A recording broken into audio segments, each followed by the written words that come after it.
जय हिंद साथियों, स्वागत है आपका संकल्प सक्सेस एकेडमी में। आज की इस वीडियो में हम सभी बहुत ही महत्वपूर्ण प्रश्नों को पढ़ने वाले हैं। कृपया करके इस वीडियो को अंत तक देखें, बिना स्किप किए पूरी वीडियो देखें। आपको इस वीडियो को देखने के बाद अपने ज्ञान में अवश्य वृद्धि महसूस होगी। तो शुरू करते हैं आज के प्रश्नों को। प्रश्न है, बहुत ही महत्वपूर्ण प्रश्न है, प्रसिद्ध दशावतार मंदिर उत्तर प्रदेश में कहाँ पर है? देवगढ़, कुशीनगर, वाराणसी, सोरो। राइट आंसर हो जाएगा इस प्रश्न का ऑप्शन ए देवगढ़। आपका समय व्यर्थ ना करते हुए बहुत ही जल्दी से जल्दी आपको प्रश्नों के सही उत्तर बताने का प्रयास करेंगे। प्रश्न है, उत्तर प्रदेश में मुगल कालीन लाल किला कहाँ पर स्थित है? ये भी बहुत ही महत्वपूर्ण प्रश्न है। राइट आंसर हो जाएगा इस प्रश्न का, उत्तर प्रदेश में मुगल कालीन लाल किला आगरा में स्थित है। राइट आंसर होगा ऑप्शन डी आगरा। अगला प्रश्न है, उत्तर प्रदेश कितने संभागों में विभक्त है? बहुत ही महत्वपूर्ण प्रश्नों की वीडियो है, कृपया करके वीडियो को अंत तक देखें। और राइट आंसर हो जाएगा इस प्रश्न का, उत्तर प्रदेश कितने संभागों में विभक्त है? तो राइट आंसर होगा ऑप्शन डी 18। अगला प्रश्न है, उत्तर प्रदेश में पंचायत राज संशोधन अधिनियम कब पारित किया गया? तो इस प्रश्न का जो राइट आंसर होगा वो होगा, जो भी बच्चे विकल्प बी की तरफ जा रहे हैं बिल्कुल सही हो जाएंगे। राइट आंसर होगा ऑप्शन बी 1994। अगला प्रश्न है, 5 नंबर का प्रश्न है, उत्तर प्रदेश में प्रसिद्ध बुलंद दरवाजा कहाँ स्थित है? फतेहपुर सीकरी, लखनऊ, जौनपुर, आगरा। राइट आंसर हो जाएगा इस प्रश्न का ऑप्शन ए फतेहपुर सीकरी। अगला प्रश्न है, उत्तर प्रदेश में मुख्यमंत्री की नियुक्ति कौन करता है? ए प्रधानमंत्री, बी संसद, सी राज्यपाल, डी मुख्य न्यायाधीश। इस प्रश्न का जो राइट आंसर होगा बच्चों होगा ऑप्शन सी राज्यपाल मुख्यमंत्री की नियुक्ति करता है उत्तर प्रदेश में। अगला प्रश्न है, उत्तर प्रदेश में स्थानीय स्वायत्त शासन का ढांचा किस प्रकार का है? बहुत ही महत्वपूर्ण प्रश्न है। राइट आंसर हो जाएगा इस प्रश्न का ऑप्शन सी त्रिस्तरीय। राइट आंसर होगा बच्चों ऑप्शन सी त्रिस्तरीय। अगला प्रश्न है 8 नंबर का, उत्तर प्रदेश का कौन सा लोक नृत्य गुजरात के डांडिया नृत्य जैसा है? गुजरात के डांडिया नृत्य जैसा कौन सा उत्तर प्रदेश का लोक नृत्य है? तो राइट आंसर हो जाएगा ऑप्शन डी पाई डंडा। उत्तर प्रदेश का लोक नृत्य गुजरात के डांडिया नृत्य जैसा है। राइट आंसर होगा ऑप्शन डी। अगला प्रश्न है, बहुत ही महत्वपूर्ण प्रश्न है, उत्तर प्रदेश की मंत्रिपरिषद किसके प्रति उत्तरदायी होती है? राज्यपाल, विधान परिषद, मुख्यमंत्री, विधानसभा। राइट आंसर हो जाएगा ऑप्शन डी विधानसभा। अगला प्रश्न है, किस सन में उत्तर प्रदेश का नाम संयुक्त प्रांत रखा गया? 1950, 1935, 1858, 1966। राइट आंसर हो जाएगा इस प्रश्न का बच्चों ऑप्शन ए 1950। अगला प्रश्न है, ग्वालियर मध्य प्रदेश किस नदी के किनारे स्थित है? राप्ती नदी, चंबल नदी, ब्रह्मपुत्र नदी, बेतवा नदी। राइट आंसर हो जाएगा इस प्रश्न का ऑप्शन बी चंबल नदी। अगला प्रश्न है, रविवार की छुट्टी कब से प्रारंभ हुई? रविवार की छुट्टी कब से प्रारंभ हुई? बहुत ही महत्वपूर्ण प्रश्न है, सीधे सीधे परीक्षा में छपने वाला प्रश्न है। तो इस प्रश्न का जो राइट आंसर हो जाएगा वो प्रश्न का राइट आंसर होगा ऑप्शन बी 10 जून 1890 से। अगला प्रश्न है, चाणक्य किसके दरबार के मंत्री थे? अकबर, महाराणा प्रताप, चंद्रगुप्त मौर्य, मोहम्मद गौरी। बहुत ही महत्वपूर्ण प्रश्न है। राइट आंसर हो जाएगा इस प्रश्न का ऑप्शन सी चाणक्य जो थे किसके दरबार के मंत्री थे? तो राइट आंसर होगा ऑप्शन सी चंद्रगुप्त मौर्य। अगला प्रश्न है, भारत में कितने रेडियो स्टेशन हैं? ए 90, बी 91, सी 92, डी 96। इस प्रश्न का जो राइट आंसर होगा वो होगा ऑप्शन बी 91। अगला प्रश्न है, किस नदी का पानी गर्म होता है? बहुत ही महत्वपूर्ण प्रश्न पूछ लिया गया। राइट आंसर हो जाएगा ब्रह्मपुत्र, सरस्वती, नील, इनमें से कोई नहीं। तो राइट आंसर होगा ऑप्शन सी नील नदी। अगला प्रश्न है, सभी के सभी प्रश्न बहुत ही महत्वपूर्ण है, तो कृपया करके वीडियो को अंत तक अवश्य देखें। मैं दोबारा से आपसे कह रहा हूँ, प्रश्न है, डॉक्टर भीमराव अंबेडकर का जन्म कहाँ हुआ था? इस प्रश्न का जो राइट आंसर हो जाएगा वो होगा ऑप्शन सी मध्य प्रदेश। अगला प्रश्न है, किस देश में बच्चा पैदा होने पर इनाम दिया जाता है? इंडोनेशिया में, चीन में, भारत में, जापान में। इस प्रश्न का जो राइट आंसर होगा वो होगा ऑप्शन डी जापान में। अगला प्रश्न है, वह कौन सा देश है जहां एक भी ट्रैफिक सिग्नल नहीं है? बहुत ही महत्वपूर्ण प्रश्न है। विकल्प है भूटान, चीन, ऑस्ट्रेलिया, भारत। राइट आंसर हो जाएगा option A Bhutan. Right answer होगा ऑप्शन ए भूटान। अगला प्रश्न है, निम्नलिखित में से कौन सा शहर गोदावरी नदी के किनारे स्थित है? बहुत ही महत्वपूर्ण प्रश्न है। मैं आपके लखनऊ, नासिक, मथुरा, बद्रीनाथ। राइट आंसर हो जाएगा ऑप्शन बी नासिक। अगला प्रश्न है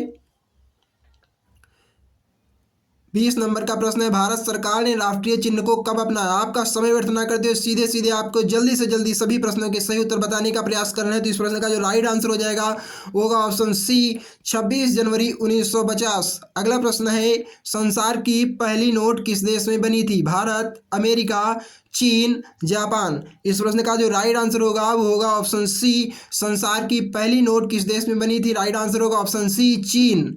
अगला प्रश्न है, किस राज्य की महिलाएं सबसे ज्यादा पढ़ी लिखी होती हैं? A Gujarat, B Kerala, C Bihar, D Rajasthan. Right answer हो जाएगा option B Kerala. Right answer होगा इस प्रश्न का ऑप्शन बी केरल। अगला प्रश्न है, अमेरिका किस देश का गुलाम रह चुका? बहुत ही महत्वपूर्ण प्रश्न है। राइट आंसर होगा इस प्रश्न का भारत, ब्रिटेन, चीन। राइट आंसर हो जाएगा इस प्रश्न का अमेरिका किस देश का गुलाम रहा है? तो राइट आंसर होगा ऑप्शन बी ब्रिटेन। अगला प्रश्न है, आधार कार्ड में कुल कितने अंक होते हैं? ए 10 अंक, बी 12 अंक, सी 14 अंक, डी 16 अंक। इस प्रश्न का जो राइट आंसर होगा वो होगा ऑप्शन बी 12 अंक। आधार कार्ड में कुल कितने अंक होते हैं? तो होते हैं 12 अंक। राइट आंसर होगा ऑप्शन बी। अगला प्रश्न है, सांची मध्य प्रदेश किस नदी के किनारे स्थित है? बहुत ही महत्वपूर्ण प्रश्न है। विकल्प है नर्मदा नदी, चंबल नदी, बेतवा नदी, यमुना नदी। राइट आंसर हो जाएगा इस प्रश्न का ऑप्शन सी बेतवा नदी। अगला प्रश्न है, पेटीएम की स्थापना कब हुई थी? बहुत ही महत्वपूर्ण प्रश्न है। विकल्प है आपके 2012, 2009, 2010, 2011। राइट आंसर हो जाएगा इस प्रश्न का ऑप्शन सी पेटीएम की स्थापना अगस्त 2010 में हुई थी। राइट आंसर होगा ऑप्शन सी 2010। अगला प्रश्न है, भारत का नेपोलियन किसे कहा जाता है? बहुत ही महत्वपूर्ण प्रश्न है। आपके विकल्प हैं समुद्रगुप्त, चंद्रगुप्त, सिकंदर, चाणक्य। राइट आंसर हो जाएगा भारत का नेपोलियन किसे कहा जाता है? तो राइट आंसर होगा ऑप्शन ए समुद्रगुप्त को भारत का नेपोलियन कहा जाता है। अगला प्रश्न है, गांधी जी को महात्मा की उपाधि किसने दी थी? रविंद्रनाथ टैगोर, भगत सिंह, राजेंद्र प्रसाद, मंगल पांडे।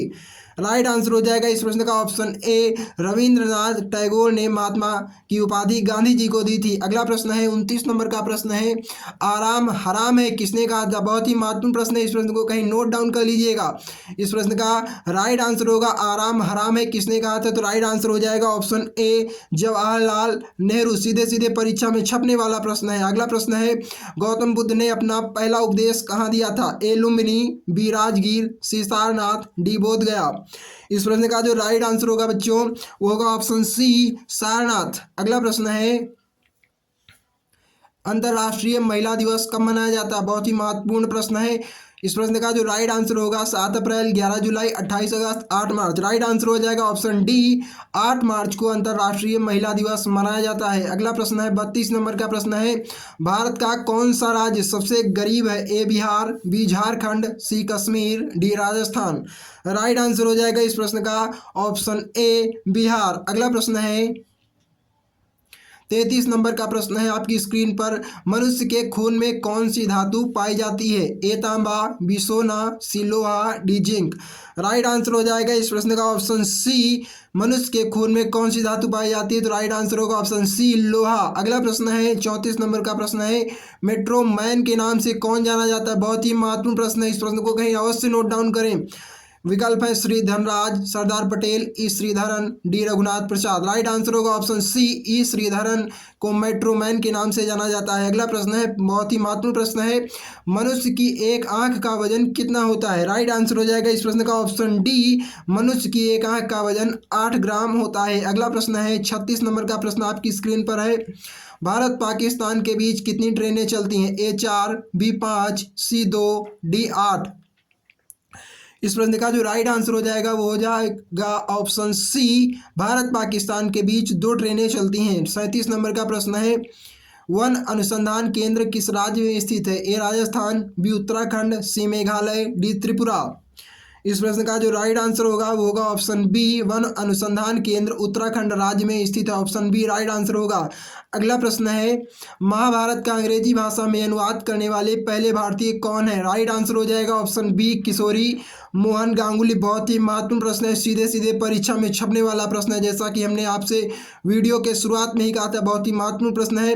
राइट आंसर होगा ऑप्शन बी। अगला प्रश्न है 39 नंबर का, पाल वंश का संस्थापक कौन था? ए देवपाल, बी नंदपाल, सी धर्मपाल, डी गोपाल। इस प्रश्न का जो राइट आंसर होगा बच्चों वो होगा ऑप्शन डी, गोपाल पाल वंश का संस्थापक था। अगला प्रश्न है 40 नंबर का, बादशाहनामा के लेखक कौन है? बहुत ही महत्वपूर्ण प्रश्न है, बादशाहनामा के लेखक कौन है? इस प्रश्न का जो राइट आंसर होगा वो होगा ऑप्शन डी, अब्दुल हमीद लाहौरी बादशाहनामा के लेखक है। अगला प्रश्न है, महात्मा गांधी दक्षिण अफ्रीका से भारत किस वर्ष में लौटे? ए 1915, बी 1920, सी 1917, डी 1918। राइट आंसर हो जाएगा इस प्रश्न का ऑप्शन ए 1915। अगला प्रश्न है, भारत में सबसे अधिक वन कौन से राज्य में है? ए गुजरात, बी मध्य प्रदेश, सी हरियाणा, डी उत्तर प्रदेश। इस प्रश्न का जो राइट आंसर होगा वो होगा ऑप्शन बी, मध्य प्रदेश। अगला प्रश्न है 43 नंबर का प्रश्न है, दिलवाड़ा मंदिर कहाँ स्थित है? बहुत ही महत्वपूर्ण प्रश्न आपसे पूछ लिया गया है, बहुत ही महत्वपूर्ण प्रश्न है। इस प्रश्न का जो राइट आंसर होगा वो होगा ऑप्शन बी, माउंट आबू में दिलवाड़ा मंदिर स्थित है। राइट आंसर होगा ऑप्शन बी, माउंट आबू। अगला प्रश्न है, विजय स्तंभ कहाँ स्थित है? बहुत ही महत्वपूर्ण प्रश्न है ये। ए दिल्ली, बी फतेहपुर सीकरी, सी झांसी, डी चित्तौड़गढ़। इस प्रश्न का जो राइट आंसर होगा बच्चों वो होगा ऑप्शन डी, चित्तौड़गढ़। अगला प्रश्न है और अंतिम प्रश्न है इस वीडियो का, बहुत ही महत्वपूर्ण प्रश्न है, भारत में सबसे पहले सूरज किस राज्य में दिखाई देता है? ए असम, बी मिजोरम, सी Nagaland, D Arunachal Pradesh. Right answer हो जाएगा ऑप्शन डी, अरुणाचल प्रदेश। अगला प्रश्न है, होमवर्क का जो प्रश्न आपको दिया गया था कल की वीडियो में उसका आज राइट आंसर बताना है। प्रश्न था, उत्तर प्रदेश में कुल कितने जिले हैं? 75, 72, 78, 70। राइट आंसर हो जाएगा इस प्रश्न का ऑप्शन ए, उत्तर प्रदेश में कुल 75 जिले हैं। अगला प्रश्न है, जिस प्रश्न का आपको राइट आंसर कमेंट में कमेंट करके बताना है। प्रश्न है, उत्तर प्रदेश में कुल कितनी विधानसभा सीटें हैं? ए 202, बी 80, सी 403, डी 186। राइट आंसर कमेंट करके कमेंट में अवश्य बताएं। अगर आपको ये वीडियो अच्छी लगी हो तो वीडियो को लाइक करें, शेयर करें और हमारे संकल्प सक्सेस एकेडमी चैनल को सब्सक्राइब करके बेल आइकन को प्रेस कर दीजिए, जिससे कि चैनल पर अपलोड होने वाले वीडियो का नोटिफिकेशन बिना किसी रुकावट के सबसे पहले आपके पास पहुंच जाए, क्योंकि इस चैनल पर प्रतिदिन ऐसी बहुत ही महत्वपूर्ण वीडियोज को अपलोड किया जा रहा है। आपकी परीक्षा की दृष्टि से बहुत ही महत्वपूर्ण वीडियोज को हम प्रतिदिन ला रहे हैं। आपका हमारे चैनल से जुड़ने के लिए बहुत बहुत धन्यवाद।